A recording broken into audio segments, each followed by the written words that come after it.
There are fates worse than death, and I have lived them all." The words echoed in the darkness of a shattered mind. Ulrich Vayner had once known the warmth of flesh, the rush of blood through veins, the fire of devotion to the Emperor. But all of that was gone now.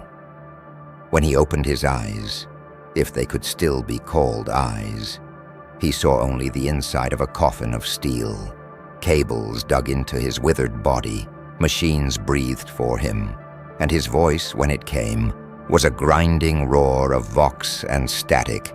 He had been reborn, not as a man, but as something half-living, half-machine.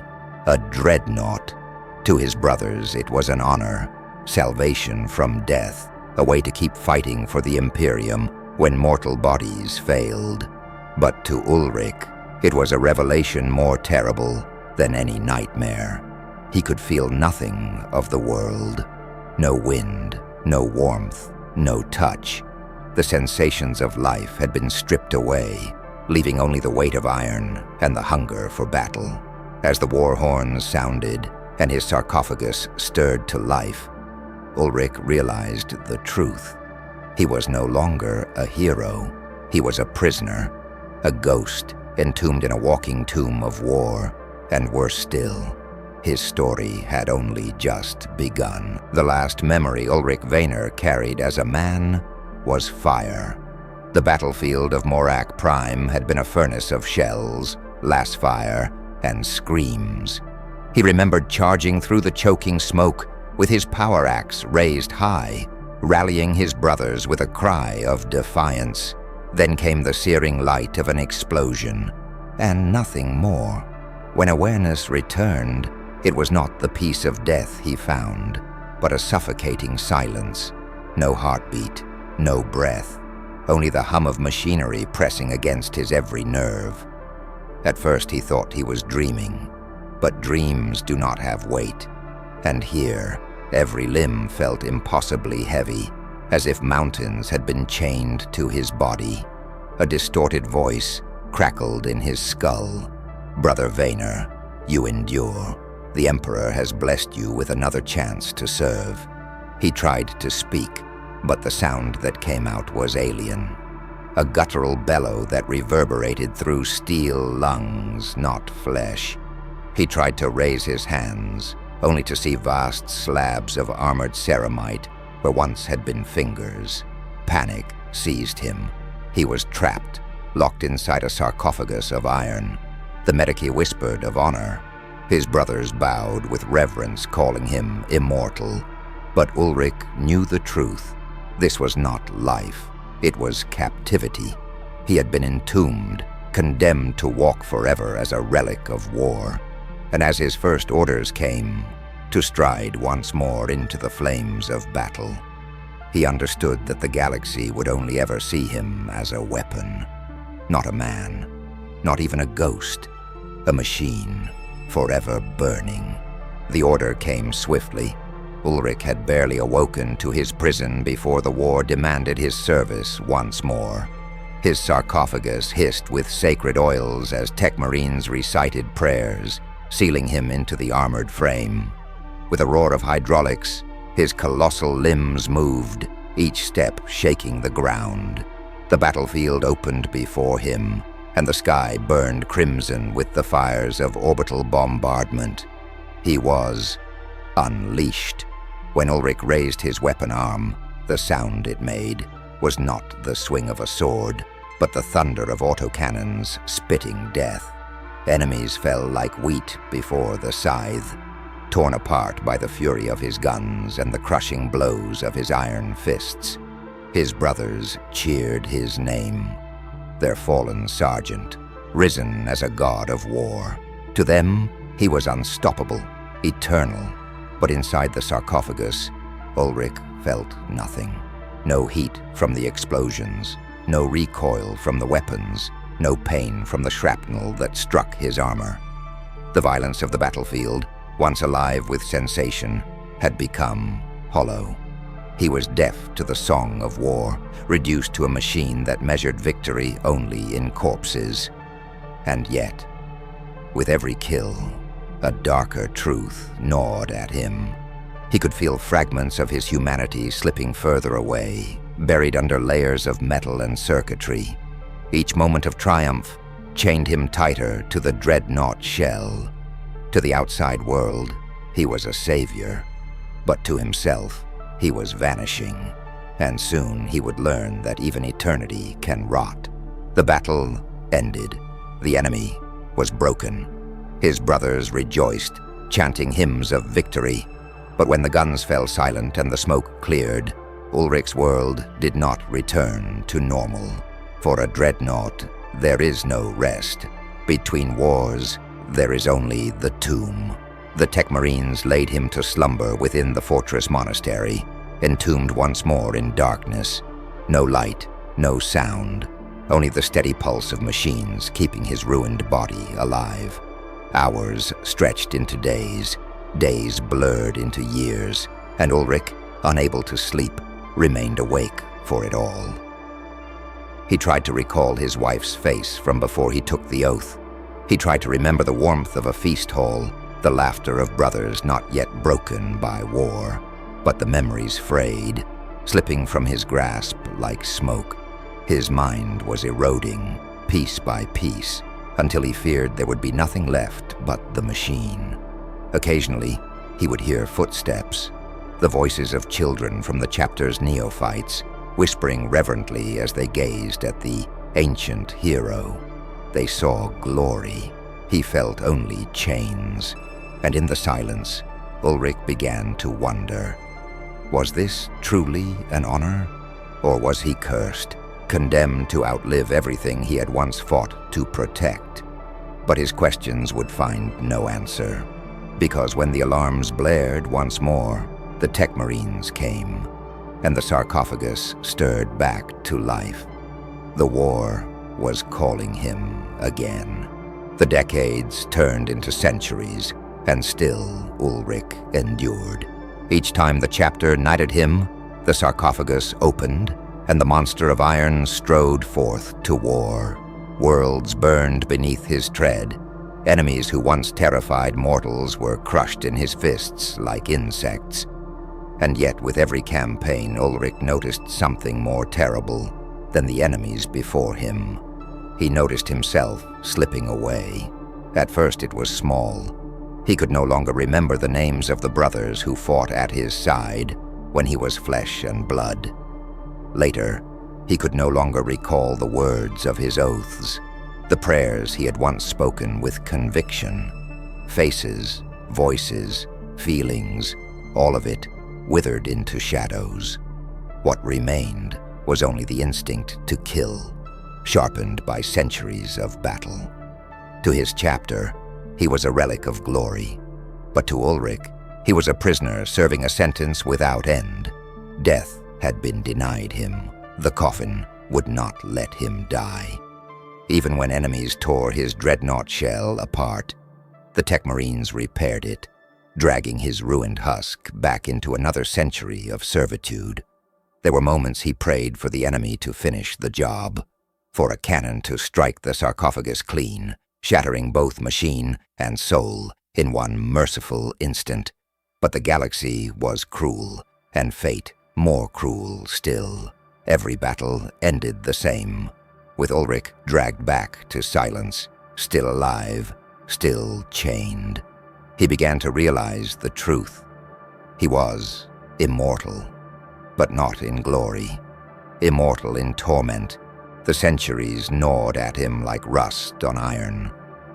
In the endless silence between wars, Ulrich began to hear things. At first it was faint, a whisper, a murmur, too soft to be real. But soon the voices grew louder. They called to him by name. Sometimes it was the laughter of his brothers, long dead and forgotten. Sometimes it was the gentle voice of his wife, urging him to come home. And other times, it was darker, cruel, mocking tones, reminding him that he was no man, only a machine made to kill until the stars themselves burned out. He tried to fight the whispers, to cling to reason, But the tomb offered no escape, no light, no time, no warmth, only the prison of his own mind, turning inward, fracturing. When he was awoken again for battle, he no longer fought like the man he once was. His fury was colder, more ruthless, his strikes carried out with mechanical precision. To his brothers, he was more terrifying than ever, an ancient relic that knew no fear, no hesitation. They saw it as divine strength. But Ulrich knew better. He was losing himself. Every time the sarcophagus stirred to life, he felt less like Ulrich Vayner and more like something else. A spirit hollowed out, drifting in a shell of iron. The whispers never stopped, and in the rare moments of clarity, he feared the truth, that the voices weren't phantoms. They were fragments of himself, breaking apart, screaming to be remembered before they were gone forever. And in his darkest moments, Ulrich wondered, what happens to a man when there is nothing left of him but the machine? To the chapter, Ulrich had become more than a warrior. He was a symbol. His name was etched into banners. His victories were sung in the halls of the fortress monastery. New recruits were told that if they gave everything, they too might one day achieve the honor of eternal service in the sarcophagus. Young warriors would kneel before him, wide-eyed, their voices trembling with awe as they swore their oaths. To them, he was living proof of immortality, the guardian of their brotherhood, a fragment of the Emperor's will made manifest. But inside, Ulrich seethed. If he could have wept, he would have. If he could have shouted, he would have told them the truth. That there was no glory here, only chains. That the sarcophagus was not a blessing, but a coffin that stole everything human and replaced it with silence. Yet his voice was filtered through vox and static, each word distorted, distant. When he spoke, the neophytes heard wisdom. They did not hear the despair, and so the lie endured. He was paraded as a legend, while his spirit withered. The galaxy saw a hero of the Imperium. Ulrich knew himself as something far darker, a relic that should have been allowed to rest, but never was. Every hymn sung in his name was another nail in his coffin. Every battle won added another century to his torment. The legend of Ulrich Vayner grew brighter with time, and the man behind it faded deeper into shadow. And still, war called. War always called. The galaxy turned. Centuries bled into millennia, and still Ulrich endured. Worlds rose and fell. Empires crumbled to dust. His chapter's banners changed, but his prison never did. Then came the war that would test even his cursed immortality. The skies of Vayner 4 split open with fire as an endless tide of Xenos poured across the planet. Entire companies of space marines were crushed beneath the swarm, and still the enemy advanced. When the fortress walls began to fall, there was only one name the chapter called upon: Ulrich Vayner. The sarcophagus stirred once more.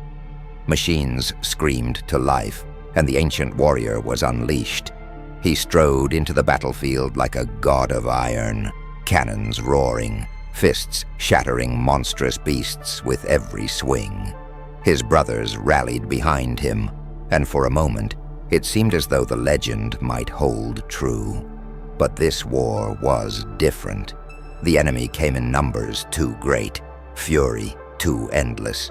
The ground shook as titanic claws tore into his Dreadnought shell, ripping away plates of ceramite. Sparks exploded in the darkness of his tomb. For the first time in centuries, Ulrich felt something close to fear. This could be it, his release, the end he had begged for in silence. The swarm tore deeper. His vision flickered, systems failing one by one. Through the haze, he heard his brothers shouting, desperate to save him. But he no longer wished to be saved. With the last of his strength, he charged forward, dragging the monsters down with him, locking their jaws and claws into his failing armor. As fire consumed the battlefield, Ulrich whispered into the void, "Emperor, let this be enough." The world shook with the explosion. His brothers cried out his name. And then, silence. For a brief moment, there was peace. Ulrich felt the weight of the machine fall away, felt the crushing silence of centuries finally lift. The battlefield dimmed. The whispers in his mind faded.